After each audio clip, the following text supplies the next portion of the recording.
है हरिया, मैं काम करता हूँ बहुत बढ़िया, खाता हूँ खाना और रोज गाता हूँ गाना। अरे यार, आज तो बहुत देर हो गई। इस खतरनाक जंगल को देखकर तो मेरे हाथ पैर ठंडे हो गए हैं।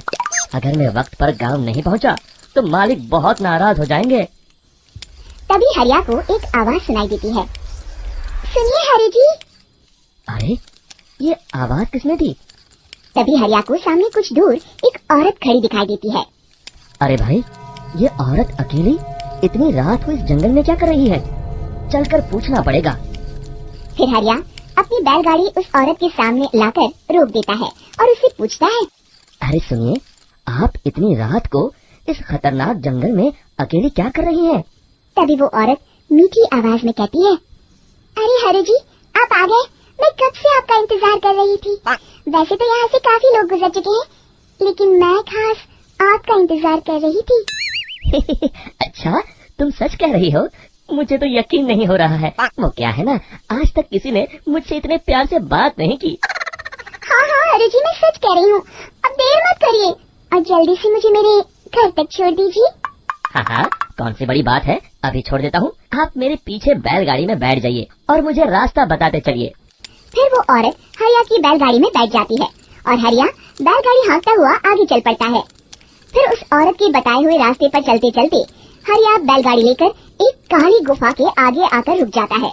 हरिया उस औरत से पूछता है। हाँ देवी जी, आपका घर कहाँ है? यहाँ तो एक गुफा के अलावा और कुछ नहीं है। तभी अचानक वो औरत हवा में उड़ने लगती है।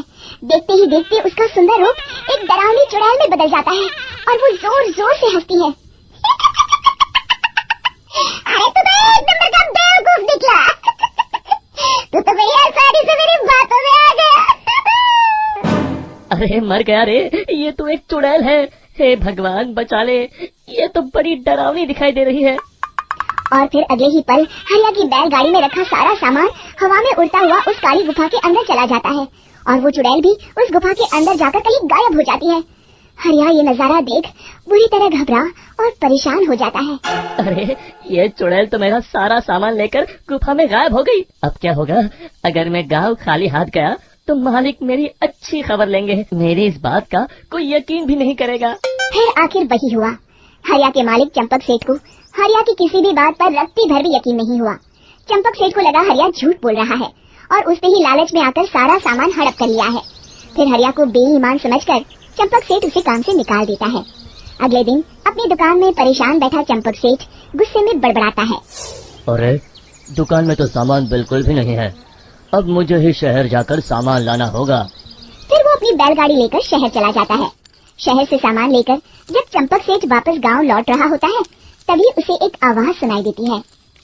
चंपक जी, ओ चंपक जी। अरे, ये तो कोई मेरा नाम लेकर मुझे पुकार रहा है। फिर उस रास्ते में वही औरत खड़ी दिखाई देती है। फिर क्या था, हरिया की तरह चंपक सेठ भी उस औरत के पास अपनी बैलगाड़ी लेकर जाता है और वो भी उसकी चिकनी चुपड़ी बातों के मुंह जाल में फंस जाता है। फिर चुड़ैल उसे भी अपनी गुफा तक ले जाती है और उसका सारा सामान लेकर गुफा में गायब हो जाती है। बेचारा चंपक सेठ लाचार होकर खाली हाथ गांव लौट आता है। फिर ये उस जंगल में रोज की बात हो जाती है। जो कोई भी शहर से कुछ लेकर गांव की तरफ लौटता, वो चुड़ैल उसे बेवकूफ बनाकर उसका सारा सामान लेकर गुफा में गायब हो जाती। एक दिन हरिया एक लकड़हारे को उसी जंगल की तरफ जाते हुए देखता है। फिर हरिया उसे रोकते हुए कहता है। अरे भाई, क्यों अपनी मौत को दावत दे रहे हो? मेरी बात मानो, आगे जंगल में मत जाओ। वहाँ एक बड़ी भयानक चुड़ैल रहती है। लकड़हारा हरिया की बातों को नजरअंदाज करते हुए कहता है। अरे भाई, मुझे पहले ही बहुत देर हो चुकी है, मुझे जाने दो भाई। शाम तक लकड़ियाँ काट कर शहर के बाजार में बेचना है। तुम अपनी ये कहानी किसी फुर्सत में बैठे इंसान को सुनाओ, मैं तो चला। इतना कहकर लकड़हारा वहाँ से आगे जंगल की तरफ चला जाता है। फिर अगले दिन गांव के मुखिया के घर के बाहर बहुत सारे लोग जमा हो जाते हैं। तभी हाथ में कुल्हाड़ी लिए खड़ा लकड़हारा कहता है। अरे मुखिया जी, अब आप ही हमें बचाइए उस जंगल वाली चुड़ैल से। हमारा सारा काम तो शहर से ही होता है। अरे मुखिया जी, उस चुड़ैल की वजह से तो मैं पूरी तरह बर्बाद हो गया हूँ। हम सबको मिलकर उस चुड़ैल का कोई इलाज करना पड़ेगा। तभी भीड़ में खड़ा बीरा कहता है। आप लोग चिंता मत करिए, कल से वो चुड़ैल किसी को नहीं लूट पाएगी। मेरे पास एक बहुत अच्छी तरकीब है। तभी चंपक सेठ उसका मजाक उड़ाते हुए कहता है। अरे तेरा नाम वीरा है तो क्या हुआ? तूने अभी उस चुड़ैल को देखा नहीं है?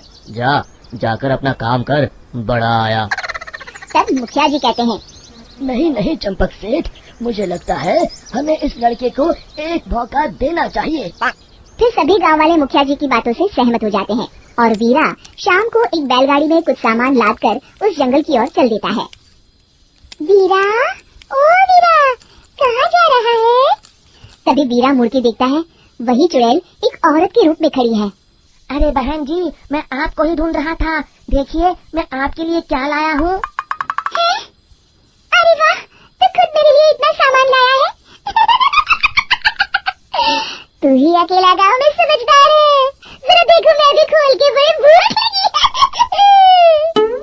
जैसे ही चुड़ैल उस सामान पर से कपड़ा हटाती है, एक भगवान शिव की तेज रोशनी उसके अंदर मूर्ति से निकलती है और चुड़ैल अपने असली रूप में आकर जलने लगती है। अरे मैं जल रही हूँ, बचाओ! बचाओ!